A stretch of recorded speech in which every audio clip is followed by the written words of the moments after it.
जय श्री कृष्ण। कृष्ण वंदना। वसुदेवसुतं देवं कंसचाणूरमर्दनं देवकी परमानंदं कृष्णं वंदे जगद्गुरुं। तो आज हम क्षेत्र क्षेत्रज्ञ योग नाम का त्रयोदश अध्याय 13वां अध्याय शुरू करेंगे। जैसे कि हम पहले भी चर्चा कर चुके हैं, 1 से 6 अध्याय हैं वो कर्मयोग प्रधान है, कर्म प्रधान अध्याय हैं। 7 से 12 जो है वो भक्ति प्रधान है और 13 से 18 मूलतः ज्ञान प्रधान है। लेकिन ये 13वें अध्याय से 18वें अध्याय तक कई चीज़ें हमने जो पहले पढ़ी हैं, चर्चा की हैं, उसका रिपीटेशन है, कुछ उसका एलोब्रेशन है और धीरे धीरे भगवान कंक्लूड कर रहे हैं। तो यहाँ ज्ञान योग शुरू हो रहा है, ज्ञान योग के बारे में बताएंगे।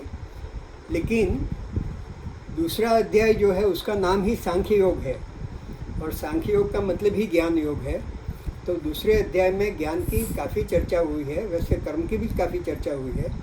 लेकिन दूसरे अध्याय में शरीर और आत्मा, देह देही शेष शरीरी वगैरह की चर्चा हुई है और इसी चर्चा को यहाँ थोड़ी आगे बढ़ाते हैं, उसको थोड़ा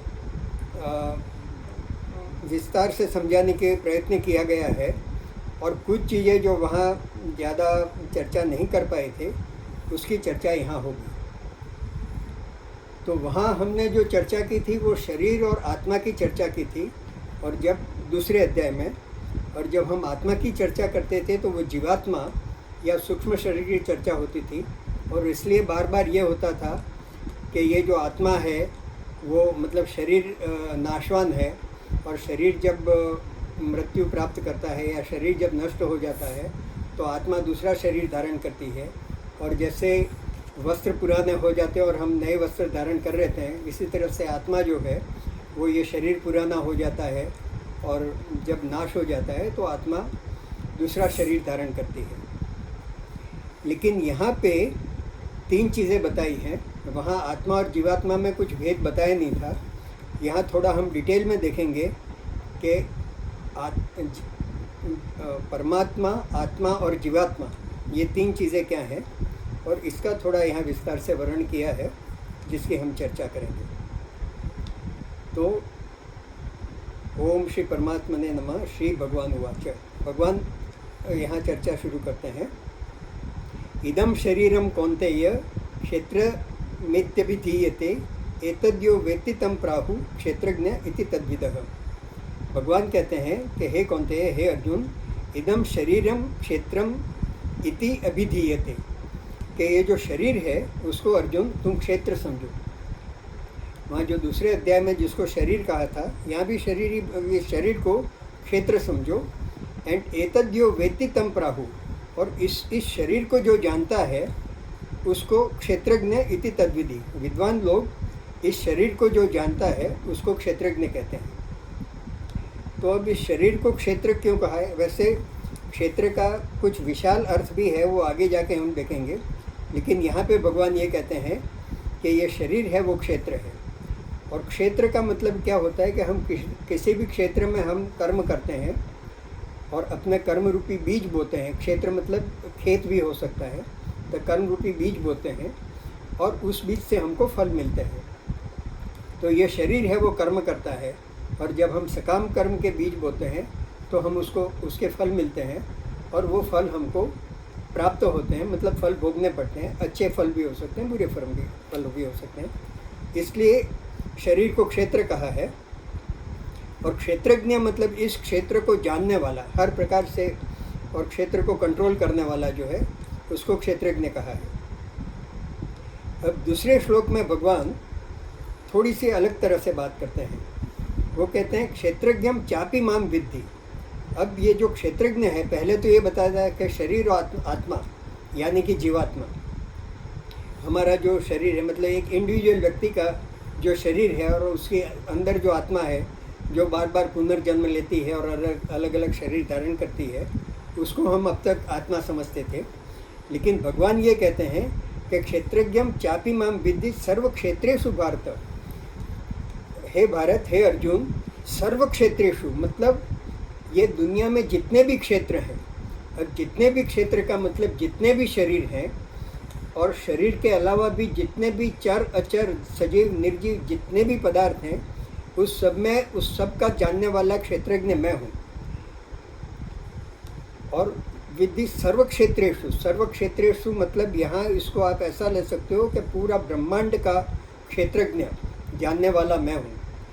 और पूरा ब्रह्मांड मतलब जैसे वो बड़े बड़े वो होते हैं ना, चाय के बगीचे या आम के बगीचे, और उसका एक क्षेत्रज्ञ होता है, मालिक होता है, तो उसके चप्पे चप्पे का उसको मालूम होता है। तो यहाँ क्षेत्रज्ञ भगवान कहते हैं कि समस्त ब्रह्मांड का मालिक मैं हूँ और वो मेरे लिए क्षेत्र है और उसका क्षेत्रज्ञ मैं हूँ, उसको जानने वाला मैं हूँ, ऐसा भगवान यहाँ कहते हैं। और मतलब सिर्फ तुम्हारे शरीर में तो हूँ ही मैं, तुम्हारा शरीर क्षेत्र है तो उसके अंदर भी जानने वाला मैं हूँ, लेकिन क्षेत्रज्ञम चापि माम विद्धि सर्व क्षेत्रेषु भारत। सर्व क्षेत्रेषु जितने भी क्षेत्र हैं, सजीव हैं, निर्जीव हैं, प्राणी हैं, मनुष्य हैं, दूसरे जो भी योनि में हैं, वो भी सर्व क्षेत्र का और क्षेत्रज्ञ मैं हूँ। तो इसका मतलब ये हुआ कि अभी तक हम जो आत्मा समझते थे कि हर एक व्यक्ति की आत्मा अलग अलग होती है और अपने अपने कर्म के अनुसार उसका पुनर्जन्म होता है और अलग अलग योनि में जाती है, तो अभी तक हमारी एक जो मान्यता थी कि हर एक शरीर में आत्मा अलग है, यहाँ भगवान कहते हैं कि हर एक शरीर में, हर एक क्षेत्र में मैं ही आत्मा हूँ। मतलब आत्मा एक है जो, लेकिन जो जीवात्मा है वो अलग है। वो कैसे है वो हम थोड़ा आगे बढ़ के देखेंगे। लेकिन जो शुद्ध आत्मा है वो हर शरीर में ईश्वर ही व्याप्त है, परमात्मा ही व्याप्त है और वो ही क्षेत्रज्ञ है। ऐसा दूसरे श्लोक में भगवान स्पष्ट रूप से कहते हैं, सर्व क्षेत्रेषु भारत, सर्व क्षेत्र में मैं ही व्याप्त हूँ। और क्षेत्रज्ञ योर ज्ञानम यत् तद ज्ञानम मतम मम। और जो ये क्षेत्र और क्षेत्र के ज्ञान को अच्छी तरह से समझता है वही यथार्थ ज्ञान है, ऐसा भगवान दूसरे श्लोक में कहते हैं। फिर तीसरे श्लोक में ये कहते हैं कि तत्क्षेत्रम यत् यादृक् च यद् विकारी यतश्च यत् सचयो यत् प्रभावश्च तत् समासेन मे शृणु। वो पहले क्षेत्र के बारे में कहते हैं कि ये क्षेत्र जैसा है, जैसा दिखता है, जैसे उसके विकार हैं वो, और सच मतलब क्षेत्रज्ञ अपने बारे में भी कहते हैं, और क्षेत्रज्ञ, उन दोनों का मैं प्रभाव के साथ तत्समासेन मैं सुनूँ। मैं संक्षिप्त में, समासेन मतलब संक्षिप्त में मैं वर्णन करूँगा, उसको तुम सुनो। अब इसको थोड़ा ज़्यादा वो करने के लिए क्या कहते हैं कि ये जो मैं बता रहा हूँ, मैं अभी बता रहा हूँ, ऐसा नहीं है, ये बहुत पुरातन ज्ञान है। और ऋषिभिर बहुधा गीतम छंदोभिर्विविधे पृथक्, के ऋषियों ने इसको अलग अलग तरीके से गाया है, जो मैं अभी ज्ञान बताने जा रहा हूँ। और छंद मतलब वेदों में भी अलग अलग प्रकार से इस ज्ञान को बताया गया है। ब्रह्मसूत्र में भी इस ज्ञान का उपदेश दिया हुआ है। ब्रह्मसूत्र पदेश्चैव हेतु मद्भिर विनिश्चिते। तो इस तरह से ब्रह्मसूत्र, वेद और अलग अलग शास्त्रों में इस बात को अच्छी तरह से बताया गया है और उसी चीज़ को मैं फिर से बता रहा हूँ। अब 5वें श्लोक में वो पहले क्षेत्र के बारे में बताते हैं कि क्षेत्र जो है वो क्या है और कितने पदार्थों से बना हुआ है। तो हमने 7वां अध्याय जो ज्ञान विज्ञान योग था उसमें भगवान ने बताया था कि मेरी 2 प्रकृति हैं, अपरा प्रकृति और परा प्रकृति। और अपरा प्रकृति अष्टधा प्रकृति बताया था, भूमिरापो खलो नलो वायु खम मनो बुद्धि रेवच अहंकार इति में प्रकृति भिन्न अष्टधा करके। अब यहाँ पे जो है वो जो अष्ट प्रकृति बताई थी उसको 24 विभाग में ये बता रहे हैं 5वें श्लोक में। तो वो 8 तो आ ही जाते हैं, उसके अलावा 16 अलग इसके प्रकृति के अंग बताए हैं। तो ये प्रकृति के 24 अलग अलग विभाग क्या हैं वो इसमें 5वें श्लोक में बताया है। तो महाभूतानि अहंकारो, महाभूतानि मतलब ये जो 5 महाभूत गिने जाते हैं, पृथ्वी, जल, वायु, अग्नि और आकाश, ये 5 महाभूत हैं। उसमें सूक्ष्म महाभूत भी होते हैं और स्थूल महाभूत भी होते हैं, लेकिन ये 5 महाभूत हैं। फिर अहंकार है, फिर बुद्धि है, और अव्यक्त में वच, अव्यक्त जो है वो पहले जो अष्ट बताए थे उसमें नहीं था। तो अव्यक्त मतलब मूल प्रकृति। तो जो मूल प्रकृति जिसमें से ये दूसरे 23 अंग उत्पन्न हुए हैं, तो मूल प्रकृति को भी एक ले लिया है, क्योंकि मूल प्रकृति नष्ट नहीं हो जाती, मूल प्रकृति तो रहती ही है। तो मूल प्रकृति, तो यहाँ पे कितने हुए? 5 महाभूत, 1 अहंकार, 6 बुद्धि, 7 और अव्यक्त मतलब मूल प्रकृति, ये 8 ये हुए। अब 16 नीचे के श्लोक में है, इंद्रियाणि दशेकम च। तो इंद्रियाणि मतलब 5 कर्मेंद्रिय और 5 ज्ञानेंद्रिय, तो 10 इंद्रियाणि हुई। और दशेकम, 10 के ऊपर एक दूसरी इंद्रिय, और उसको मन कहते हैं। जो मन है, क्योंकि वो सभी इंद्रियों का अधिष्ठाता है, सभी इंद्रियों को उसके थ्रू ही जाना पड़ता है, और अगर किसी इंद्रिय पे मन नहीं है तो वो इंद्रिय उसका भोग नहीं कर सकती है। तो 10 इंद्रियां और 1 मन, तो 11 ये हुए। और पंच इंद्रिय गोचरा, इंद्रिय गोचरा मतलब इंद्रियों के विषय। तो जैसे आँख का विषय है रूप या दृश्य, देखना, कान का विषय है शब्द, जीभ का विषय है स्वाद, हाथ का विषय है स्पर्श, और नाक का विषय है गंध। तो रूप, रस, स्पर्श, गंध, शब्द वगैरह 5 जो हैं वो इंद्रिय गोचर हैं। तो 11, 5, 16 और 8, 24। तो ये 24 हैं, वो प्रकृति के भिन्न भिन्न अंग हैं। और प्रकृति मतलब ये क्षेत्र के। तो अब जब इतनी बातें हम करते हैं कि महाभूतान्य अहंकार है, मतलब 5 महाभूत मतलब पृथ्वी, जल, वायु, अग्नि, आकाश, और इंद्रिय गोचर मतलब हमारे इंद्रियों के तमाम विषय। इंद्रियों के विषय मतलब ये जो पूरा संसार जो है वो इंद्रियों का विषय है। हम संसार को देखते हैं, संसार को अनुभव करते हैं, संसार को सुनते हैं, तो तमाम संसार जो है वो इंद्रियों के विषय हैं। तो यहाँ पे ये भगवान ने स्पष्ट कर दिया कि जब मैं क्षेत्र कहता हूँ तो क्षेत्र का मतलब किसी एक व्यक्ति का शरीर नहीं है, लेकिन क्षेत्र का मतलब है समस्त ब्रह्मांड। और जब मैं क्षेत्रज्ञ कहता हूँ तो मैं एक ही आत्मा हूँ, जिसे जो परमात्मा है वही हूँ मैं, और वो समस्त संसार में व्याप्त हूँ और समस्त संसार को जानने वाला हूँ। तो अब यहाँ पे ये देखने का है कि समस्त ब्रह्मांड का जो क्षेत्रज्ञ है वो परमात्मा, जो व्यक्ति के अंदर शुद्ध आत्मा है वो आत्मा, और वो आत्मा जब प्रकृति से जुड़ जाती है या सूक्ष्म शरीर से जुड़ जाती है, और वो कैसे जुड़ती है उसकी भी आगे हम चर्चा करेंगे, तो वो जीवात्मा है। तो इसको एक तरह से देख सकते हैं कि जैसे समुद्र है और समुद्र की लहरें हैं, तो परमात्मा को अगर हम समुद्र कहें तो उसका परमात्मा और समुद्र नाम हो गया। जीवात्मा को अगर लहरें कहें तो जीवात्मा और लहरें हो गई। लेकिन दोनों में कॉमन क्या है? अगर वो कहें कि हमको परमात्मा भी नहीं कहना है, जीवात्मा भी नहीं कहना है, तो अगर हम पानी कह दें तो समुद्र में भी पानी है, लहरों में भी पानी है। तो अगर हम पानी कह दें तो वो समुद्र भी है और लहरें भी हैं। ऐसे हम अगर आत्मा कह देते हैं तो वो आत्मा परमात्मा भी है और जीवात्मा भी है। आत्मा शुद्ध रूप में हमारे अंदर भी परमात्मा ही है, लेकिन जब वो प्रकृति से संयोग कर लेता है तो वो जीवात्मा बन जाता है। अब इसको यहाँ पे ही थोड़ी इसके ऊपर थोड़ी और चर्चा कर लेंगे कि वो प्रकृति से संयोग कैसे कर लेता है। तो ये जो शरीर है वो मूलतः जड़ है, मतलब इसमें कोई जीव है, कोई चेतना नहीं है। वो अपने आप में आत्मा की शक्ति के बिना वो कुछ नहीं कर सकता है। तो हमारी जो एनर्जी है, हमारा जो कुछ भी चलता है वो आत्मा के से ही चलता है, लेकिन वो शुद्ध आत्मा है। और हमको जो एनर्जी मिलती है, शक्ति मिलती है, जो चेतन तत्व है वो शुद्ध आत्मा है। अब यहाँ पे क्या है कि ये जो हमारी 10 इंद्रियाँ बाहर की हैं, और मन, बुद्धि और अहंकार और चित्त, उसको भी वो अंतःकरण चतुष्टय कहते हैं, वो अंतर की इंद्रियां हैं। तो ये सब इंद्रियों में एक इंद्रिय ऐसी है कि जो आत्मा की चेतना जो है उसकी जो एनर्जी है उसको ग्रहण करके अपनी एनर्जी जनरेट करती है और वो शरीर को देती है।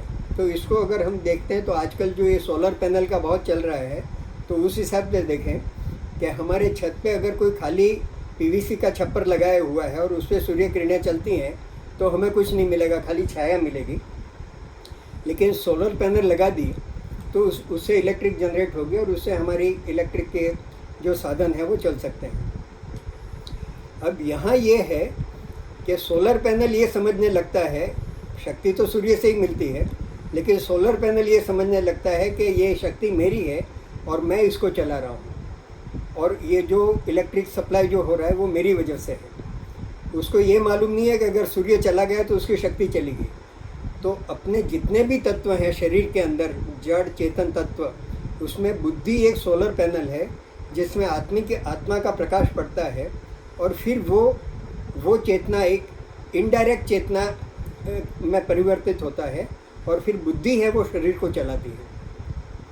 तो उस समय जब बुद्धि शरीर को चलाती है, जबकि बुद्धि जड़ है, बुद्धि चेतन नहीं है, बुद्धि जड़ है। ये क्षेत्र के उसमें बुद्धि और अहंकार और वो बताया गया है।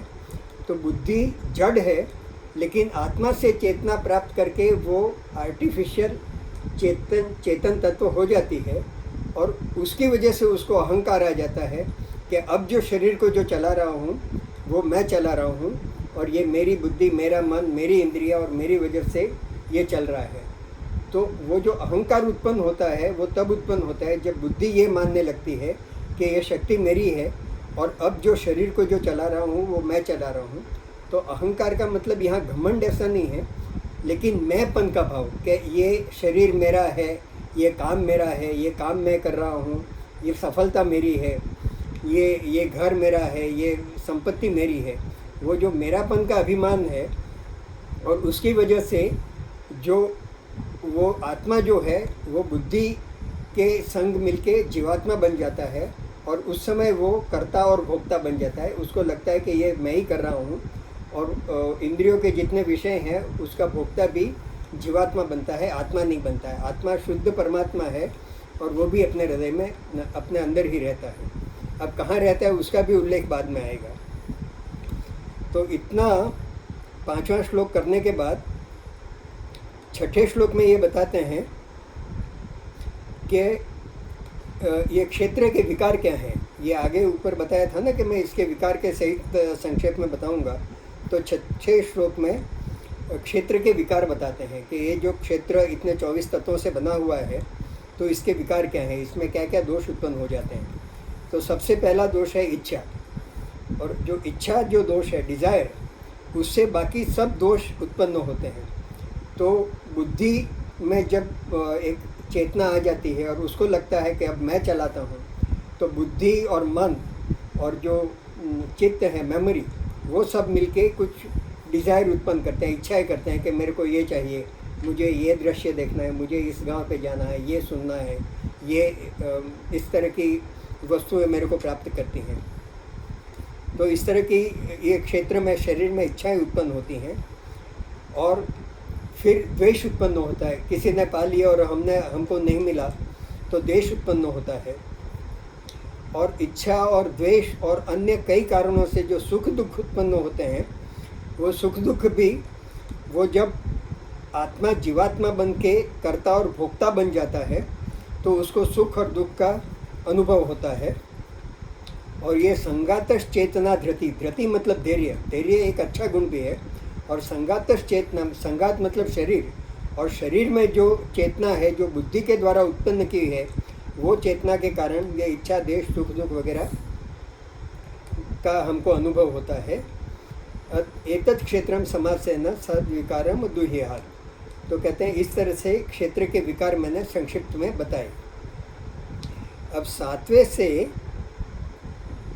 12वें श्लोक तक भगवान जो बताते हैं, अभी इसमें जो है ज्ञान योग में हम निराकार भक्ति, जैसे 12वें अध्याय में हमने निराकार भक्ति के मतलब साकार भक्ति के बारे में, भक्त और भगवान के बारे में चर्चा की थी कि हमको भक्ति करनी है तो किस तरह से करनी है, भक्ति के क्या क्या तरीके हैं, अलग अलग तरीके। और अगर एक सच्चा भक्त बनना है, भगवान का प्रिय भक्त बनना है, तो हमारे में क्या क्या गुण होने चाहिए, भगवान को क्या गुण अच्छे लगते हैं। तो उसमें अद्वेष्टा, सर्वभूतानां, मैत्र, करुणा, ईर्ष्या वगैरह वगैरह करीब 30-35 गुण उसमें बताए थे। तो यहाँ जो है वो ये 7वें से 12वें अध्याय में, ये ज्ञान योग में हम मूलतः निराकार ब्रह्म की चर्चा करते हैं। और निराकार की उपासना करनी है या निराकार का ज्ञान प्राप्त करना है तो हमारे में क्या क्या लक्षण होने चाहिए वो इसमें बताया है। और जैसे 12वें अध्याय में ये खास तौर से बताया था कि अव्यक्ता ही गतिर दुखम, मतलब अव्यक्त की अगर उपासना करनी है या अव्यक्त की साधना करनी है, निराकार ब्रह्म की उपासना करनी है, तो वो काफ़ी कठिन है। तो वो कठिन क्यों है उसके भी कारण बताए थे। अब यहाँ ये बता रहे हैं कि अगर निराकार की उपासना करनी है तो इतने गुण हमको, इसमें कई गुण साकार और निराकार के कॉमन भी हैं, लेकिन इस तरह के अगर गुण हैं तो साधक इसमें सफल हो सकता है। तो सबसे पहला गुण है वो अमानित्वम। अमानित्वम मतलब कि हमको ज़्यादा मान की अपेक्षा नहीं करनी चाहिए। अब ये ज्ञान मार्ग में क्या है, चाहे आध्यात्मिक मार्ग हो चाहे भौतिक मार्ग हो, जब कोई व्यक्ति ज्ञान प्राप्त करता है और ज्ञानी हो जाता है, पंडित हो जाता है, तो एक थोड़ा सा ज्ञान का अभिमान आ जाता है। लेकिन भौतिक जगत में क्या है, एक इतना ज्ञानी है तो एक दूसरा उससे बढ़कर ज्ञानी, तीसरा बढ़कर ज्ञानी आसपास में, तो वहाँ भी ये अभिमान मिलता है। लेकिन आध्यात्मिक ज्ञान में क्या है कि थोड़ा सा भी किसी ने जान लिया कि मेरे को थोड़ा सा, उसमें ज़्यादा ज्ञान होता नहीं है, 5-10% होता है। ब्रह्म को पाना तो बहुत बहुत दूर है, लेकिन थोड़े बहुत शास्त्र के श्लोक सीख लिए, थोड़ा बहुत ज्ञान कर लिया, तो उसको खुद को भी ये लगता है कि हाँ मैं इतना थोड़ा ये ज्ञान प्राप्त कर रहा हूँ, ज्ञानी थोड़ा बहुत हो गया हूँ। और उसके साथ साथ उसके आसपास के जो लोग हैं, मित्र वर्ग हैं, दूसरे हैं, पास पड़ोस वाले हैं, उनको भी अगर वो मतलब अपने ज्ञान का प्रभाव बताता है तो वो भी उसको मान देने लगते हैं कि हाँ यार आपको तो आता है, चलो हमको बताओ क्या है क्या नहीं है। तो उस तरह से उसके अंदर एक मान पाने की इच्छा और आकांक्षा जनरेट हो जाती है। और अमानित्वम तो वो जो है वो इस साधना में बाधक बनती है, बहुत बड़ी बाधक बनती है। तो ये मतलब कि मेरे को ये ज्ञान प्राप्त करके दूसरे पे प्रभाव जमा के और मेरे को मान पाना है, इस तरह की इच्छा नहीं रखने की। और अमानित्वम अदम्भित्वम, और अमानित्व मानत्वम के साथ दम्भ आ जाता है कि एक तो मैं ज्ञानी हूँ, उस तरह का एक जो थोड़ा सा अभिमान आ जाता है, और फिर उसको बढ़ाने और बनाए रखने के लिए थोड़ा दम्भाचरण भी करते हैं। उस तरह का कुछ फिर लोग बताने लगे कि भाई ये तो ज्ञानी है और शास्त्री हैं और शास्त्र के ज्ञाता हैं, तो फिर वो तरह तरह के अपना पहनावे में भी परिवर्तन करेंगे, कुछ और करेंगे, और कुछ जो जानते हैं उससे भी ज़्यादा बताने की चेष्टा करेंगे। तो ये दंभाचरण है। तो ये दंभ आचरण और मान पाने की जो आकांक्षा जो है वो साकार का, निराकार ब्रह्म का की साधना में सबसे बड़ी बाधा है। तो ये बताया है कि इसके लिए तुमको अमानित्वम और अदम्भित्वम, अमानित्वम होना चाहिए, अदम्भित्वम होना चाहिए, और अहिंसा, शांति, आर्जवम, ये तो सामान्य है। अहिंसा किसी को दुख नहीं पहुंचाने का, शांति मतलब क्षमाशील होना चाहिए, क्षमा का गुण हो चाहिए, एंड आर्जवम मतलब सरलता, तुम्हारे व्यवहार में सरलता होनी चाहिए, कोई दम्भ या कोई वो मतलब बहुत सरल व्यक्तित्व होना चाहिए अगर इस साधना में आगे बढ़ना है। तो फिर आचार्योपासनम शौच, आचार्योपासन मतलब आचार्य की उपासना, आचार्य की सेवा करना, आचार्य की उपासना करा, आचार्य की भक्ति करना। क्योंकि इस क्षेत्र में भक्ति मार्ग में तो चलो साथ में मिलके सब भक्ति करते रहे और धीरे धीरे अपने आप आगे, लेकिन इसमें आचार्य के या सद्गुरु की गाइडेंस के बिना, मार्गदर्शन के बिना आगे बढ़ना भी इसमें बड़ा मुश्किल है। इसलिए आचार्य उपासना भी एक बहुत बड़ी इसमें ज़रूरी बताया गया है। शौचम पवित्रता, हृदय अंदर की और बाहर की पवित्रता, और स्थैर्यम आत्मविनिग्रहम, स्थैर्यम मतलब अगेन दृढ़ निश्चय कि इस मार्ग में मेरे को आगे बढ़ना है, उस तरह की स्थिरता होनी चाहिए। और आत्मविनिग्रह तो वो पहले भी बताया था कि जब तक हम अपने सभी इंद्रिय निग्रह, मनोनिग्रह और आत्मनिग्रह नहीं करेंगे तब तक हम इस मार्ग में आगे नहीं बढ़ सकेंगे। फिर इंद्रियार्थेषु 8वां श्लोक में 8th श्लोक में इंद्रियार्थेषु वैराग्यम। इंद्रियार्थ मतलब इंद्रियों के अर्थ, इंद्रियों के अर्थ मतलब इंद्रियों के विषय। तो हमारे इंद्रियां हैं वो बाहर की तरफ जाएंगी, हमें ये अच्छा देखना है, अच्छा खाना है, अच्छा पीना है, अच्छा सुनना है। तो ये इंद्रियों के जितने भी विषय हैं उनके प्रति वैराग्य होना चाहिए। मतलब जो बाहर के जो विषय हैं जो हमारी इंद्रियों को आकर्षित करते हैं और हमारा जो ध्यान है वो भंग करते हैं, तो उनके प्रति वैराग्य के ठीक है, अब कहीं जाना तो क्या, जाना नहीं जाना एक ही चीज़ है, कुछ देखना, पिक्चर देखना, ये देखना। तो धीरे धीरे वो जितने भी इंद्रियों के विषय हैं उसके प्रति वैराग्य आना चाहिए। अनहंकार, अहंकार को फिर से रिपीट किया है कि अहंकार नहीं आना चाहिए। और जन्म मृत्यु जरा व्याधि दुख दोषानुदर्शन, और फिर धीरे धीरे ये शरीर के प्रति भी वैराग्य आना चाहिए। तो शरीर के प्रति वैराग्य लाने के लिए क्या करना कि ये शरीर क्या है, इसमें जन्म मृत्यु, जरा मतलब वृद्धत्व, व्याधि मतलब बीमारी, और दुख आएंगे और मृत्यु आ जाएगी। मृत्यु तो बताया ही है। तो इस तरह के ये शरीर में दोष हैं तरह तरह के, उसका बार बार दर्शन करता रहने का, बार बार। तो ये शरीर के प्रति भी जो आसक्ति है वो आसक्ति भी अगर इस मार्ग में, ब्रह्म ज्ञान के मार्ग में, आत्मज्ञान के मार्ग में आगे बढ़ना है तो इसका भी बार बार दर्शन करते रहना चाहिए कि ये शरीर के जिसके ऊपर हमको अभिमान है कि ये मेरा शरीर है, मैं इतना ये हूँ वो हूँ, लेकिन इसके जो दोष हैं वो जन्म मृत्यु जरा व्याधि दुख दोषानुदर्शनम, इसके दर्शन कर बार बार इसका चिंतन करना चाहिए। फिर आसक्ति, आसक्ति मतलब अनासक्ति। वो बार बार कहा है कि जितने भी संसार के विषय हैं, संसार के मोह माया है, उससे अनासक्ति करनी। लेकिन इसके अलावा एक दूसरा शब्द इसमें यूज़ किया है, अनभिष्वंगम, अनभिष्वंगः पुत्र दारा ग्रहादिषु। ये पुत्र दारा ग्रहादिषु मतलब पुत्र, पत्नी और घर, घर का मतलब घर, और बाकी घर में रहने वाले अपने जो भी, पुत्र कहा मतलब सिर्फ पुत्र नहीं, पौत्र, पुत्री, और जो भी अपने निकटतम अपने परिवार के लोग हैं उनके प्रति आसक्ति ऐसा नहीं, लेकिन अनभिक्षंग, अनभिक्षंग मतलब उनके प्रति हमारी न सिर्फ आसक्ति होती है लेकिन एकात्मकता होती है। मतलब जैसे हम सब लोग एक हैं और इसके बिना हम रह नहीं सकते हैं। बच्चा कुछ देर तक बाहर चला गया तो उनको होगा क्यों बाहर चला गया, क्यों नहीं आया, तो मतलब इतना एकत्व हो जाता है। तो अतिशय आसक्ति के लिए ये शब्द है अनभिष्वंगः। तो अतिशय आसक्ति अपने अत्यंत निकट के परिवारजनों के साथ भी नहीं करने की, लेकिन साथ साथ में उनके प्रति हमारा जो कर्तव्य पालन है वो बिल्कुल अच्छी तरह से कर्तव्य पालन करते रहने का, प्रेम भी बनाए रखने का, जो कर्तव्य है वो करते रहने का, लेकिन अतिशय आसक्ति जो है उससे दूर रहने का। और नित्यम च समचित्तत्वम इष्टानिष्टो पपत्तिषु। तो इष्ट अनिष्ट, इष्ट अनिष्ट मतलब हमारे जो अनुकूल परिस्थितियाँ आ जाती हैं, जो हमें अच्छा लगता है उसको इष्ट कहते हैं। अनिष्ट मतलब जो हमें, जो परिस्थितियाँ या जो व्यक्ति या जो समय हमारे लिए अनुकूल नहीं है उसको अनिष्ट कहते हैं। तो ये तो मिलते ही रहेंगे, लेकिन ऐसे में समचित्त अगर हम रखते हैं, नित्यम समचित्तम चम इष्टानिष्टो पपत्तिषु, इष्ट और अनिष्ट को पाने पर भी हमारा चित्त समान रहना चाहिए। ये गुण साधक के पास होने चाहिए। फिर मई चानन्य योगेन, और मेरे प्रति अनन्य भाव से योग करने का। और भक्ति अव्यभिचारिणी, भक्ति व्यभिचारिणी मतलब भक्ति अव्यभिचारी भक्ति मतलब एकेंद्रीय होकर भक्ति, कभी इसको, कभी ये भगवान को बज लिया, कभी उसको बज लिया, कभी बजा नहीं बजा, मतलब अव्यभिचारिणी भक्ति मतलब बिल्कुल एकत्व से, एकाग्रता से, अनन्य भाव से भक्ति करते हैं, उसको अव्यभिचारिणी भक्ति कहते हैं।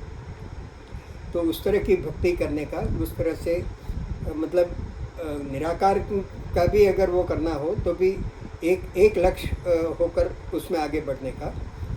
और फिर विविक्त देश सेवित्व, विविक्त देश सेवित्व मतलब जितना हो सके उतना एकांत का सेवन करने का, जितना हो सके उतना एकांत में अगर इस साधना में आगे बढ़ना है तो एकांत बहुत ज़रूरी है। और अरतिर जन संसदी, जन संसदी मतलब लोगों के साथ में घुलना मिलना, और बहुत बड़े मेरा इतना मित्र वर्ग है और इसमें आज यहाँ बैठे और 50 लोगों के साथ बैठे, 25 लोगों के साथ बैठे, उसके प्रति अरति मतलब उसके प्रति कम प्रेम करना या उसके प्रति वैराग्य। तो जनसंसदी मतलब जो ज्ञानी लोग हैं, जो आध्यात्म विद्या के बारे में जानना चाहते हैं, सुनना चाहते हैं, चर्चा करना चाहते हैं, उनके साथ बैठना हमेशा अच्छा है। लेकिन हर तरह के लोग जिनको इसमें बिल्कुल रुचि नहीं है और उनके साथ बैठो तो ईश्वर के अलावा दुनिया भर की बातें होंगी और आपका ध्यान डाइवर्ट होगा, तो इस तरह के लोगों के साथ से थोड़ी दूरी बनाए रखना, ये भी एक इसमें बहुत ज़रूरी बताया गया है। और फिर 11वें श्लोक में बताया है आध्यात्म ज्ञान न नित्यत्वम तत्व ज्ञानार्थ दर्शनम।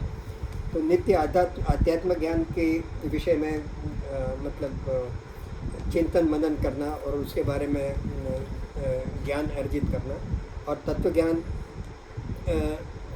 का अर्थ मतलब परमात्मा का ध्यान करना, दर्शन करना मतलब ध्यान करना। ये करीब 20 जैसे इन्होंने गुण बताए हैं। तो फिर ये अंतिम लाइन में कहते हैं एतद् ज्ञानम इति प्रोक्तम। ये जो 20 जो गुण बताए हैं वो ये ज्ञान मार्ग में आगे बढ़ने के लिए बहुत बहुत ज़रूरी है, आवश्यक है। इसलिए इन 20 गुणों को तो मैं ज्ञान ही कहता हूँ। इन 20 गुणों को अगर अर्जित कर लिया तो काफ़ी कुछ ज्ञान प्राप्त कर लिया। एतद् ज्ञानम इति प्रोक्तम, इसी को ज्ञान कहते हैं, ऐसा मानो। एन अज्ञानम यतद् दोन्यथा, और अन्यथा जितनी भी चीज़ें हैं वो सब अज्ञान है, उसका कोई वो नहीं है, ऐसा मानो। ऐसा बताया गया है कि वो सब अज्ञान है। और ये 20 तरह के गुण अगर आप उत्पन्न करते हो तो ज्ञान मार्ग में आपको बहुत सहायक होंगे। यहाँ ये बताया है। फिर 12वें श्लोक में बताया है ज्ञेयं यत् तत् प्रवक्ष्यामि यद् ज्ञात्वा अमृतमश्नुते अनादिमत् परम ब्रह्म न सत्त न सदुच्यते। तो ये भगवान कहते हैं ज्ञेयं यत् तत् प्रवक्ष्यामि। ज्ञेयम मतलब जो जानने योग्य ज्ञान है। तो जो जानने योग्य है वो मैं अब तुमको बताता हूँ। और वो कैसा ज्ञान है कि यद् ज्ञात्वा अमृतमश्नुते, कि वो जानने के बाद अमृतम अश्नुते, तुम अमृतों को प्राप्त करोगे। मतलब तुम्हें मृत्यु का भय नहीं होगा। अमृतों को प्राप्त करना मतलब, और अमृतों कब प्राप्त करते हैं कि जब हम अपने आप को शरीर न समझकर आत्मा समझने लगें और शुद्ध आत्मा ही हमारा असली परिचय है, ऐसा भाव जब हमारे में आ जाता है और वो ज्ञान प्राप्त हो जाता है तो हमें अमृत प्राप्त हो जाता है। तो भगवान ये कहते हैं कि ज्ञेयं यत् तत् प्रवक्ष्यामि, वो बात मैं तुमको बताऊंगा। यद् ज्ञात्वा अमृतमश्नुते, जो जानने के बाद तुमको अमृत मिल जाएगा। अनादिमत् परम ब्रह्म, ये जो ब्रह्म है वो अनादि है। और मतलब वो क्या जानने से ये होगा, तो अनादि ब्रह्म को जानने। अनादिमत् परम ब्रह्म न सत न असद उच्यते। ये जो है न सत न सद उच्यते, मतलब ऐसे ब्रह्म के बारे में हमको जानना है जो न सत है न असत है। अब यहाँ ये मतलब ऐसी बात बताई कि ब्रह्म के बारे में हम अभी तक हमने जो जाना है कि ब्रह्म सत है और जो प्रकृति है वो असत है। असत है मतलब परिवर्तनशील है, वो विनाशी है, विकारी है, वगैरह वगैरह। और ईश्वर जो है वो सत्य है, मतलब वो अव्यय हैं, अचल हैं, अविनाशी हैं, सर्वत्र हैं, सर्वज्ञ है, तो उसके लिए सत कहा है। लेकिन यहाँ पे ये कहते हैं कि न सत है न असत है। अब ऐसा कहने के पीछे भी एक भाव है कि जो सत है, जो हमेशा है अवेलेबल, एवर अवेलेबल, और जो जिसमें कोई विकार नहीं है, कोई अव्यय नहीं है, कोई उसमें वो नहीं है, और जो हमेशा विद्यमान है वो तो सत्य ही है। लेकिन उसके लिए सत्य शब्द का उपयोग करना भी गलत है, ऐसा इसमें बताया गया है। क्योंकि सत्य का मतलब होना। तो अगर हम उसको सत्य कहें तो अभी है, तो शायद पहले थे या नहीं थे, ये एक भाव उत्पन्न होगा कि अभी हैं। तो पहले नहीं थे या बाद में होंगे या नहीं होंगे। तो इसके बारे में एक जो बहुत अच्छा एग्जाम्पल देते हैं वो ये देते हैं कि जैसे पृथ्वी में हम दिन और रात ऐसे शब्द का उपयोग करते हैं कि दिन का मतलब जब प्रकाश उपलब्ध है, और अगर दिन को हम सत कहें तो वहाँ प्रकाश है, और रात मतलब प्रकाश का अभाव है तो वो असत है। तो यहाँ दिन और रात कहना स्वाभाविक है। लेकिन ऐसा समझो कि कोई व्यक्ति सूर्य के ऊपर है, सूर्य पे जिंदा रहना मुश्किल है, लेकिन कोई ऐसी जगह पे है कि जहाँ अंधेरा है ही नहीं, मतलब हमेशा प्रकाश ही है, अनंत प्रकाश है, और हमेशा मतलब वहाँ प्रकाश के अभाव होने की कोई गुंजाइश नहीं है, निरंतर प्रकाश है। तो वहाँ हम ये कह सकते हैं कि यहाँ तो हमेशा दिन रहता है, रात रहती ही नहीं है। वहाँ रात शब्द का उपयोग करना ही गलत है और दिन का उपयोग करना भी गलत है। तो जहाँ हमेशा प्रकाश है वहाँ न दिन है न रात है। जहाँ कभी कभी प्रकाश है और कभी अंधेरा है वहाँ दिन और रात हो सकती है। इसी तरह से ब्रह्म जो हमेशा उपलब्ध है उसके लिए सत और असत शब्द का प्रयोग करना वो भी गलत है, ऐसा यहाँ बताया गया है। अब 13वां श्लोक, ये भी बहुत अच्छा और महत्वपूर्ण है। सर्वतः पाणिपादम तत् सर्वतोक्षि शिरोमुखम सर्वतः श्रुतिमल्लोके सर्वमावृत्य तिष्ठति। अब जो हमने 11वें अध्याय में विश्वरूप दर्शन किया था उसमें भी भगवान का कुछ इस तरह का ही वर्णन किया था कि सर्वत्र उनके मुख हैं, सर्वत्र नहीं मतलब चारों दिशाओं में उनके मुख हैं, लेकिन उनका जो सिर है वो स्वर्ग को छू रहा है, उनके पांव पाताल तक हैं, चारों तरफ हाथ हैं। उस तरह का उल्लेख किया था विश्वरूप दर्शन में, विराट दर्शन में। लेकिन यहाँ इससे भी बढ़कर थोड़ा उल्लेख है, उसमें और इसमें क्या फ़र्क है वो बताते हैं। सर्वतः पाणिपादम च, मतलब हर जगह उनके हाथ भी हैं और पाँव भी हैं। विश्वरूप दर्शन में ये बताया था कि पाताल तक में उनके पाँव है और स्वर्ग तक में उनका सिर है और चारों दिशाओं में उनके ये हैं। लेकिन यहाँ बताते हैं सर्वतः पाणिपादम तक, उनके हर जगह, मतलब आप यहाँ भी छुओ तो यहाँ भी उनके हाथ भी हैं और पाँव भी हैं। और सर्वतोक्षि शिरोमुखम, अक्षि मतलब आँखें, हर जगह उनकी आँखें हैं, हर जगह उनके सिर हैं, हर जगह उनके मुख हैं। मतलब ऐसा नहीं है कि ऊपर मुख है और नीचे पाँव है, हर जगह पाँव हैं, हर जगह हाथ है, हर जगह आँखें हैं, हर जगह मुख है, हर जगह सिर है। एंड सर्वतः श्रुतिमल्लोके, मतलब हर जगह उनके कान भी होके, सर्वमावृत्य तिष्ठति, और पूरे ब्रह्मांड को आवृत्त करके मतलब पूरे व्याप्त करके वो विराजमान है। यूँ तो यहाँ ये एक ही श्लोक में भगवान ने अपना साकार और निराकार रूप दोनों बता दिए।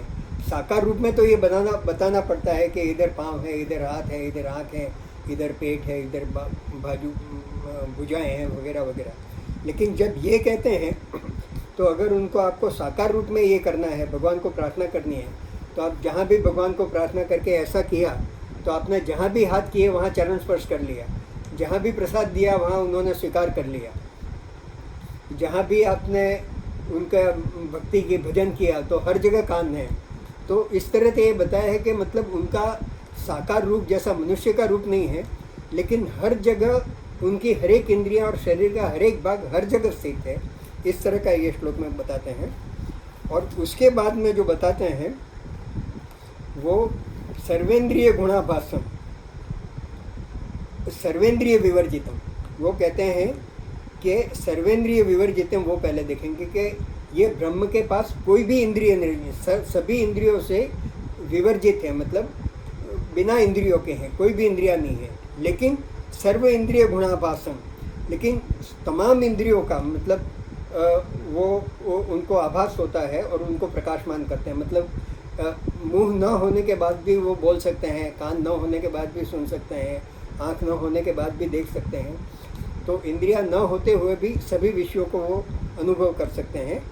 एंड असक्तम सर्वभृत्येव, और वो बिल्कुल अनासक्त हैं, सभी पूरे ब्रह्मांड से, सभी लोगों से, चराचर से अनासक्त हैं, लेकिन सर्वभृत्येव, लेकिन सबका पालन पोषण करते हैं, सबके पालनहार हैं।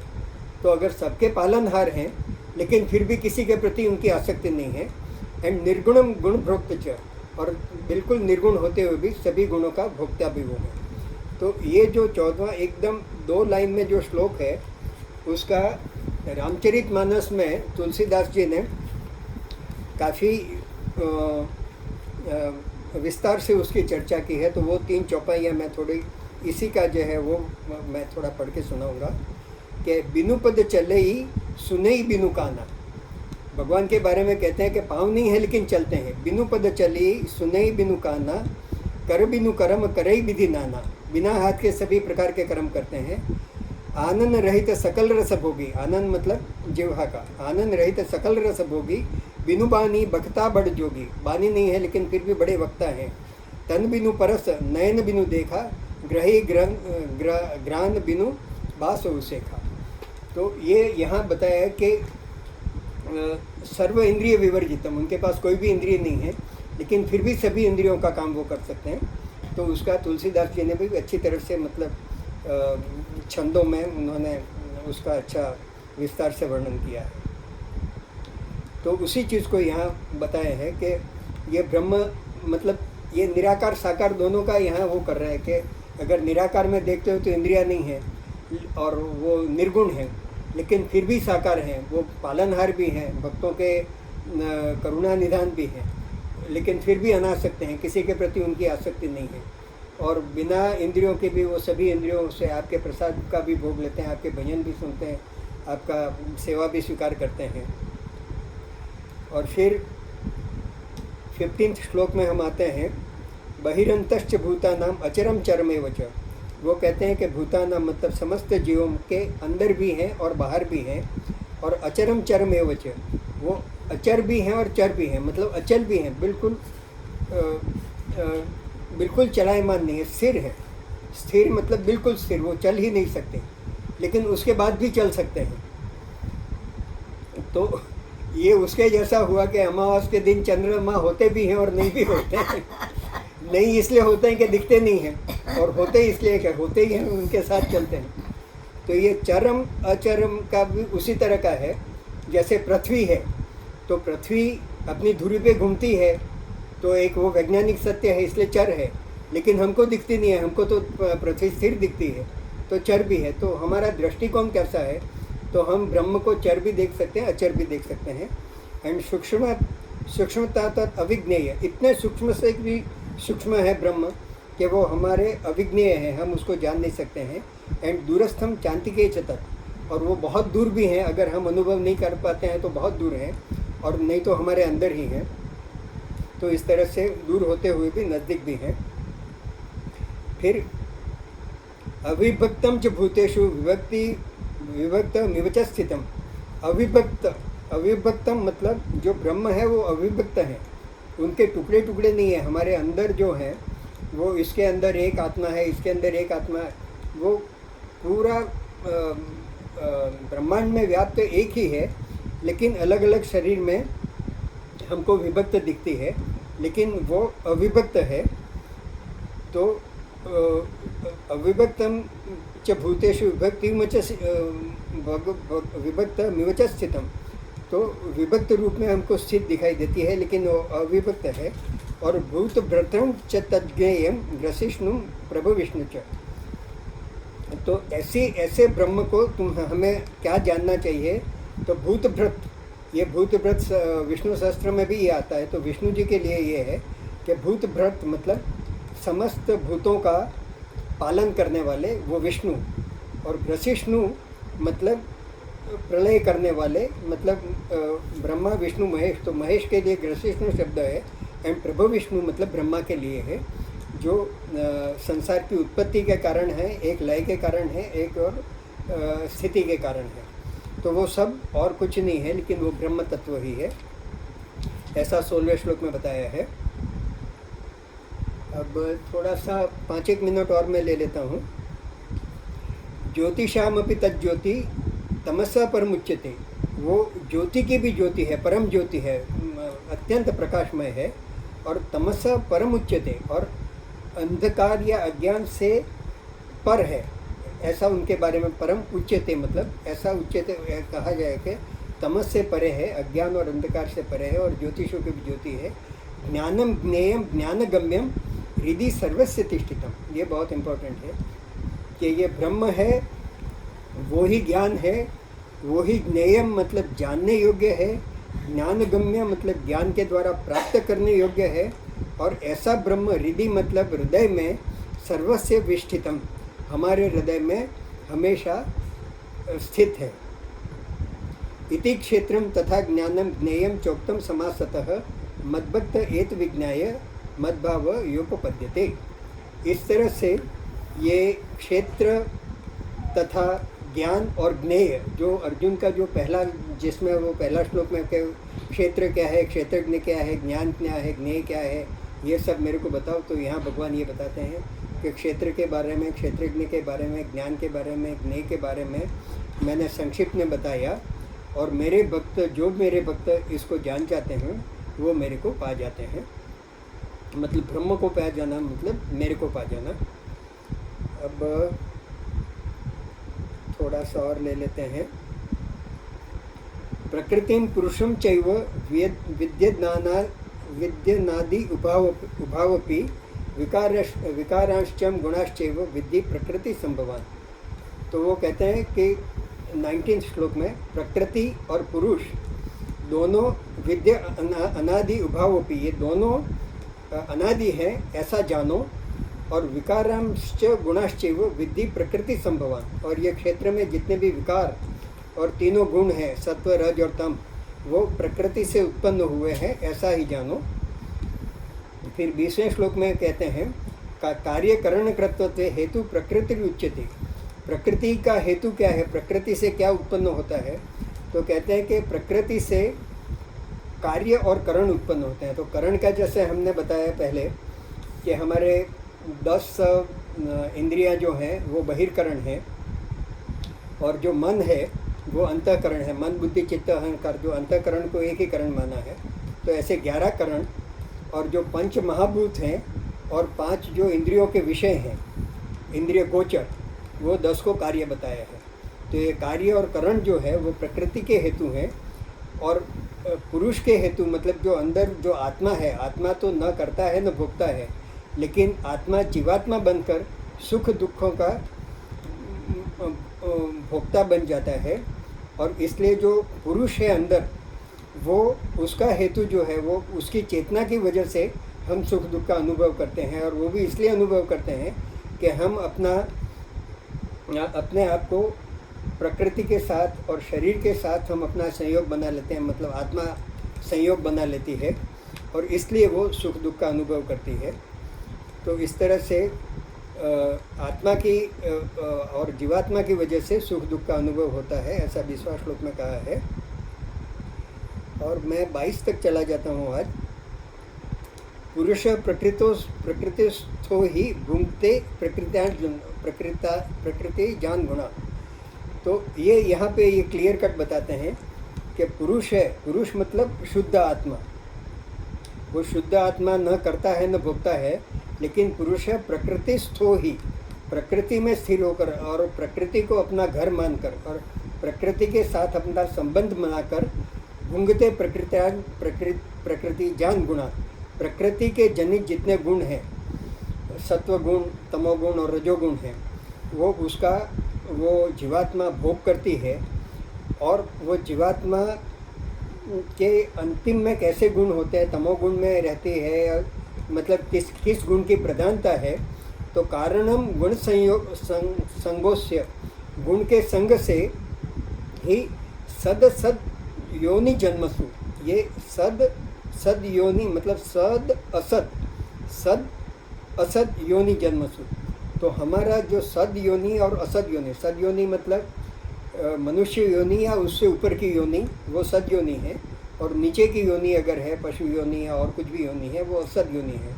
तो उसमें जो जीवात्मा का जन्म होता है, उसका कारण जो है वो प्रकृति जनित जो गुण है, सत्व रज गुण, उनका संग होने की वजह से जो आत्मा है वो मुक्त नहीं रहती है, लेकिन जीवात्मा बनकर सद असद योनि में जन्म लेती है।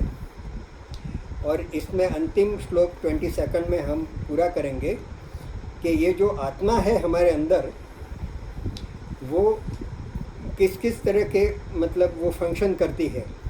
तो उपद्रष्टान अनुमंता च भर्ता भोक्ता महेश्वर।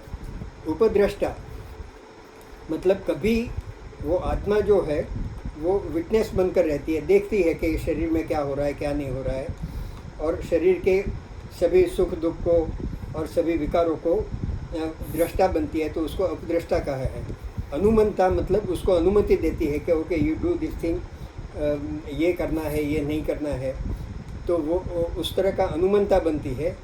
कभी भर्ता बनती है, मतलब कि ये काम मैं करता हूँ, मतलब भर्ता बनना मतलब कर्ता बनना, शरीर का पोषण करना, संसार चलाना वगैरह वगैरह। और भोक्ता मतलब ये जो भी विषय हैं उसके भोक्ता बनती है। और महेश्वर मतलब I am the honour of the body, उस तरह का, I am the lord of the body, उस तरह का अनुभव करती है। तो उपद्रष्टा, अनुमंता, भर्ता, भोक्ता, महेश्वर, ये जीवात्मा के लक्षण बताए हैं कि जीवात्मा है वो कभी उपद्रष्टा बनती है, कभी अनुमंता बनती है, कभी भर्ता बनती है, भोक्ता बनती है, कभी महेश्वर बनती है, लेकिन उसका मूल रूप जो है वो परमात्मेति चाप्युक्तो, वो जो आत्मा है वो परमात्मा ही है, जो अगर वो प्रकृति से संग नहीं करे और प्रकृति से न होकर जो शुद्ध आत्मा है वो परमात्मेति चाप्युक्तो, वो परमात्मा ही है। एंड देहेस्मिन् पुरुषः परः, वो शरीर के अंदर भी है और शरीर के बाहर भी है। तो देहेस्मिन् पुरुषः परः, परः मतलब देह के बाहर भी। तो जब हम आत्मा की बात करते हैं तो ऐसा नहीं है कि देह, और इसीलिए ये दिखने में विभक्त दिखती है, अलग अलग शरीर में अलग है, लेकिन शरीर के अंदर और शरीर के बाहर और जहाँ और हर जगह पूरे संसार में व्याप्त है। लेकिन जहाँ पे उसको एक इंस्ट्रूमेंट मिल जाता है मैनिफेस्ट होने का, वहाँ वो दिखती है कि मेरे अंदर आत्मा दिखती है इसके अंदर, लेकिन जहाँ कुछ नहीं है तो वहाँ वो हमें दिखती नहीं है, लेकिन हर जगह आत्मा है।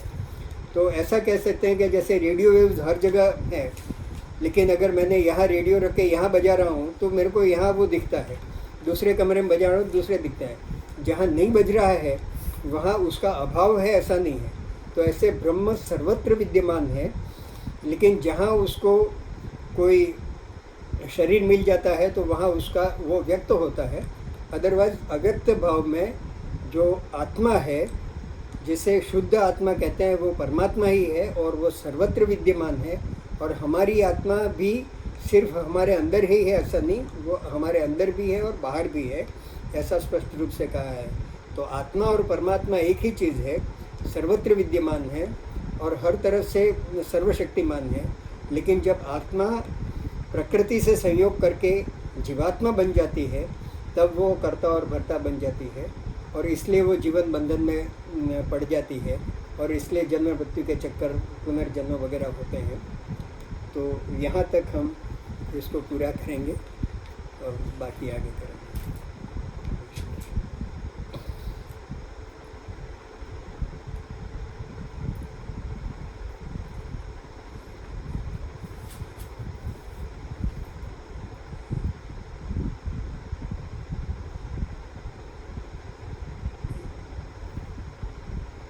साहब का काम तो पूरा हो गया। आप लोग बताओ, किसी का कोई प्रश्न है? ये करीब करीब तो हमने पहले जो चर्चा कर ली थी उसी चीज़ का, लेकिन थोड़ा सा एलोब्रेशन ज़्यादा है, और उसमें खाली हमने चर्चा जीवात्मा और शरीर की थी। यहाँ जीवात्मा, आत्मा, परमात्मा, ऐसा थोड़ा ज़्यादा एलोब्रेट किया है। बाकी करीब करीब हम इस चीज़ों को काफ़ी पहले भी देख चुके हैं और अभी भी उसके बारे में। अब धीरे धीरे ये जो आगे के अध्याय आएंगे 13, 14 से 18 तक, उसमें कुछ रिवीजन होगा, कुछ अलग दृष्टांत से बताया जाएगा, कुछ नयापन भी होगा, इस तरह से होगा।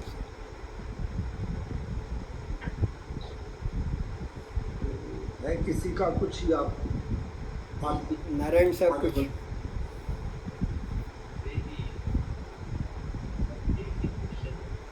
आपका आवाज़ बराबर नहीं आ रहा है, जरा नहीं, थोड़ा सा पास में बैठिए या तो जोर से बोलिए। हाँ हाँ, हाँ, अभी ठीक है। हाँ so basic thing is that Vedanta is propagating 3 yogas. Okay, Karma Yoga, Bhakti Yoga and Gyan Yoga. and Jnana Yoga. Right. So we have entered into Gyan Jnana Yoga. Yeah. So इस chapter में अभी तक आपने जो बोला उसमें of course you have told so many things not very easily comprehensible. Okay, beyond yoga से जाता है.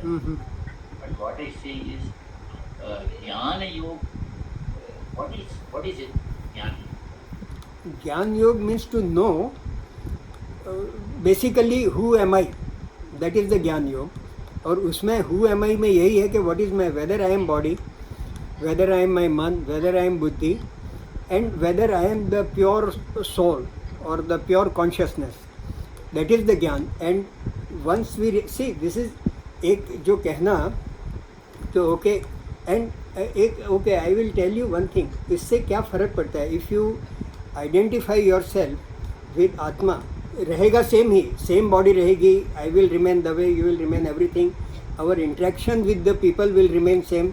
हर चीज़ सेम रहेगी, लेकिन थोड़ा सा एटीट्यूड में क्या फ़र्क पड़ेगा वो एक दूसरे एक एग्जांपल से मैं बताता हूँ. कि सपोज देयर आर कुछ टॉयज़ हैं, खिलौने हैं मिट्टी के बने हुए. हाथी है, घोड़ा है, बिल्ली है, बकरी है, कुत्ता है, चूहा है, जो भी है. और एक मिट्टी का ढेला भी है. अब हम इसको ये कहते हैं कि ये मिट्टी की बकरी है, मिट्टी का हाथी है, मिट्टी का घोड़ा है, जो भी है. अगर वो गिर गया और टूट गया तो हमें लगेगा कि मिट्टी की बकरी टूट गई. ठीक है, एक वो एटीट्यूड होता है. अभी इसी चीज़ को हम रीडिफाइन करते हैं कि हम मिट्टी की बकरी नहीं बोलते हैं कि बकरी के शेप की मिट्टी है. Now we will redefine everything कि एक हाथी के शेप की बकरी है, एक कुत्ते की शेप की बकरी है, एक अरे हाँ हाथी के शेप की मिट्टी है, बकरी के शेप की मिट्टी है, कुत्ते की शेप की मिट्टी है और मिट्टी है. तो मिट्टी गिरी, मिट्टी हो गई, मिट्टी में मिल गई. और हाथी के शेप की मिट्टी गिरी तो वो भी मिट्टी थी और मिट्टी में मिल गई. तो एक एटीट्यूडनल चेंज आता है. Once you know this thing कि बेसिकली वी आर ब्रह्म. और ये जो हमारा शरीर है वो जैसे हमने बताया ना कि मिट्टी ही थी, लेकिन उसका एक रूप दे दिया, हाथी का रूप दे दिया और एक नाम दे दिया हाथी. तो ऐसे हमारा भी एक नाम है और एक रूप है. But basically if we know that we are our substance is ब्रह्म and our substance is also प्रकृति, बोथ. लेट अस से देखो, एक तो जो एलिमेंट है, केमिकल एलिमेंट्स है, वो तो है ही, बट ब्रह्म है. Then we know that okay this रूप is going but the basic material still remains, you know. So that slightly attitudinal change will come. और फिर आगे कैसे बढ़ते हैं and how you attain that. See एक चीज़ है अहंकार जो इसमें बताया है. एक दूसरा एग्जांपल दे के मैं ख़त्म करूँगा कि हम बार बार ये कहते हैं कि अहंकार को ख़त्म करो, देन यू अटेन द ब्रह्म या यू अटेन द गॉडशिप, परमात्मा. तो अहंकार को ख़त्म करना मतलब कर्ता भाव को ख़त्म करना, ये है. अहंकार को ख़त्म करना मतलब कि आई एम डूअर, मैंने ये किया, मैंने ये किया. उस भाव को अगर आप ख़त्म करते हो तो आपके जो पुराने कर्म जो है ना वो भी मिट जाएंगे और मोक्ष मिल जाएगा, ऐसा कहते हैं.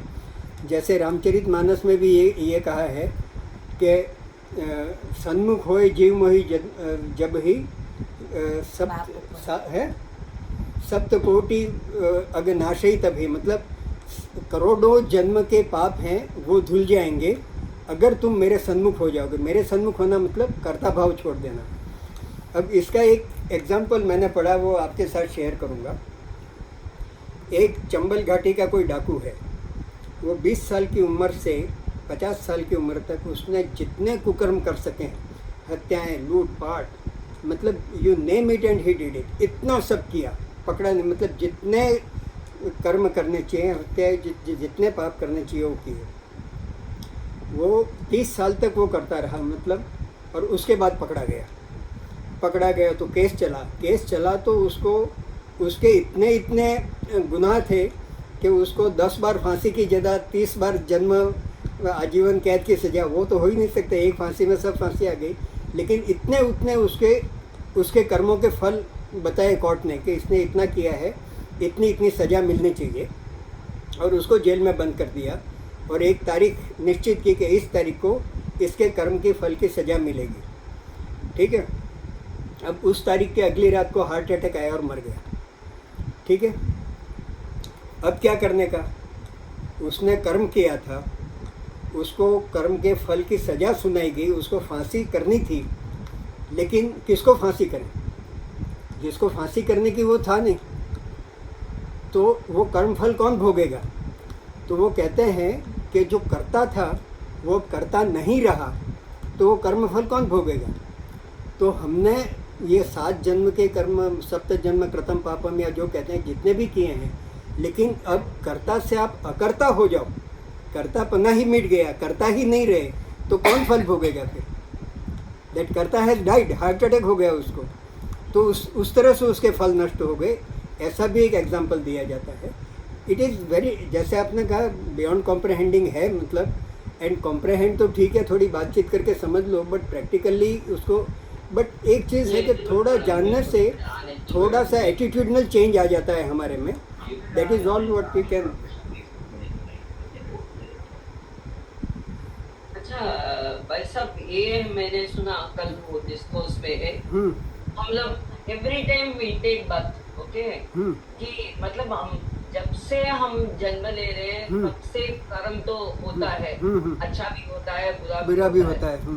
लेकिन मेरा क्वेश्चन ये है, हमारा कर्म कब खत्म होगा, कि मतलब मैं वही कहता हूँ, मतलब एवरी टाइम, मतलब हमारा डेथ होने के बाद भी हमारा कर्म तो कंटिन्यू तो होता है। हाँ, वो संचित कर्म ये सब है ना, मतलब हाँ, जो है ना। देखो वो तो कर्म कब इसलिए खत्म, मतलब कर्म का देयर इज नो एंड, ऐसा लगता नहीं है। नहीं, नो एंड का मतलब ये है, इसमें तरह तरह के लॉट ऑफ थिंग्स भगवान हैज टोल्ड, तरह तरह की चीज़ें ये बताई है कि जब भी सकाम कर्म करोगे तो कर्म बंधन होगा, निष्काम कर्म करोगे तो कर्म बंधन नहीं होगा। ठीक है। निष्काम कर्म का मतलब क्या है कि वो कर्म करते समय आपका कोई अटैचमेंट नहीं है, नाइदर तुमको ये है कि मैं, तो अगर निष्काम भाव से कर्म करते हो तो आपको वो कर्म फल का बंधन नहीं होगा। ठीक है। तो वो बंधन नहीं होगा, तो निष्काम कर्म का मतलब क्या कि उसका जो क्लाइमैक्स है वो ये है कि निष्काम कर्म एक तो इस तरह से करते हैं कि ठीक है मेरे को कोई फल नहीं लेना है, बट फिर भी you feel that I am doing it but without expectation. But उसका जो क्लाइमैक्स है वो ये है कि you come to a stage where you feel that मैं कुछ कर ही नहीं रहा हूँ, मतलब I am an instrument of the god and god is acting through me. तो अब जैसे अर्जुन को भगवान कहते हैं ना कि तू युद्ध कर, सबको मार दे, तो भी तेरे को पाप नहीं लगेगा, वो गारंटी मैं लेता हूँ। सर्वकर्मान् परित्यज्य मामेकं शरणं अहं त्वं सर्व पापेभ्यो मोक्षयिष्यामि मा शुचः, सब पापों से मुक्त कर दूंगा। क्यों कर दूंगा? तो उस समय इसलिए करूंगा कि you become my instrument, you are not doing. और वो 11वें अध्याय में भी ये कहते हैं कि निमित्त मात्र भव सव्यसाचिन, तू खाली निमित्त मात्र बन, you become my instrument and if you do like that then तेरे सब पाप मैं नष्ट कर दूंगा। तो यहाँ एक चीज़ है कि जो नए कर्म करो निष्काम भाव से करो, which is also very difficult. सब स्लोली होगा, इतना जल्दी मोक्ष नहीं लेना है हमको। लेकिन मोक्ष का ये नहीं मैं बोल रही हूँ भाई साहब, कल भी एक डिस्कोर्स में मैंने सुना, प्रलय होने के बाद भी जब फिर से जब वर्ल्ड शुरू होगा तब भी वो कर्म तो जिसका भी जो कर्म है वो तो रहेगा ही। एग्जैक्टली ये जो बताया ना उमा बहन ने, मैंने सुना कल। वो नहीं वो सही बात है। वो प्रलय कैसे होता है उसका ये है कि हमारा जो ये स्थूल शरीर खत्म हो जाता है, फिर सूक्ष्म शरीर खत्म होता है, फिर बीज शरीर होता है, कारण शरीर। तो वो बीज मतलब सूक्ष्म शरीर ब्रह्मा में मिल जाएगा, और कारण शरीर जो है वो सब बीज जो ultimate, but they are all seeds, हमारा भी एक सीड होगा। ऐसे मतलब पूरे विश्व के जो भी हैं और जिसके जो कर्म किए हुए हैं वो सीड एक सीड के रूप में ईश्वर मतलब शिव तत्व हो जाएगा और वो प्रकृति में मिल जाएगा। और जब दुनिया फिर से बनेगी तो दो स्पीड्स विल स्प्राउट और जब नए सिरे से हम जन्म लेंगे तो वही कर्म फल हमको फिर से भुगतने। इसलिए एक बार आपने कहा था ना कि जब सृष्टि शुरू होती है तब क्या कर्म बंधन होते हैं, but there is nothing like शुरू एंड अंत। एंड वो उसका एक साइंटिफिक ये है कि there can not be any existence out of non existence. किसी चीज़ का ज़ीरो में से कुछ नहीं हो सकता है। If something is existing it is because something was existing. There it nothing can exist out of non existence. So अगर ये जो कुछ भी है, ब्रह्म है, पृथ्वी है, तो देर वॉज सम सिंगुलरिटी, वो बिग बैंग हुआ, अभी यूनिवर्स एक्सपांड हो रहा है, फिर से वो कॉन्ट्रैक्ट होगा, कॉन्ट्रैक्ट होते होते होते फिर से वो बीज बनेगा, फिर से होगा। But this existence has not evolve from nothing. Something was there and something will remain there and existence has evolve out of existence. Yes sir. हाँ मैं जो आपने अभी कहानी सुनाई थी हाँ उसमें जैसे तो हार्ट अटैक से मर गया, सपोज हार्ट अटैक से ना मरता और उसको फांसी लगती, इन दोनों में उसके लिए कौन सा अच्छा होता? नहीं नहीं नहीं, ये उसके लिए नहीं कहा, उसके लिए तो कुछ भी अच्छा नहीं होता, वो मरा है। It is not that. ये एग्जाम नहीं नहीं नहीं नहीं एक में तो नहीं नहीं नहीं नहीं, फल मिल रहा है। हाँ हाँ, दूसरे में भी उसको फल मिलता, दूसरे में भी उसको फल मिलता। हार्ट अटैक दोनों एक ही, दोनों एक ही है। ये जो एग्जाम्पल था कोई एक काम आप ऐसा किया हो नहीं, जिसकी वजह से फांसी नहीं मिली भट्ट साहब, नहीं तो वही तो मैं पूछूं कि हार्ट अटैक अच्छा हुआ अरे भाई या वो तो फांसी लगती अच्छा वो हुआ? तो किसी को नहीं मालूम, पर उसने कोई भी एक इतना भी काम अच्छा करा होगा इसलिए उसको फांसी नहीं नहीं नहीं नहीं नहीं, ऐसा नहीं है। मर क्या वो ज्यादा अच्छा रहा। उसको ये कहने की हार्ट अटैक बेटर है। भट्ट साहब मैं बताता हूँ, हार्ट अटैक से मरने के बाद भी वो अगले जन्म में भी उसको वो कर्म भुगतने पड़ेंगे। ठीक है, हो सकता है उसको अगले जन्म में भी फांसी लगेगी, निर्दोष होते हुए भी फंस जाएगा और फांसी लगेगी। But this example was not to tell के which is good and which is bad. ये एग्जाम्पल इसलिए था कि जब कर्ता नहीं रहता है तो किसको आप फांसी दोगे। मेरा बताने का ये था कि व्हेन कर्ता इज़ नॉट देयर देन कौन फल भुगेगा।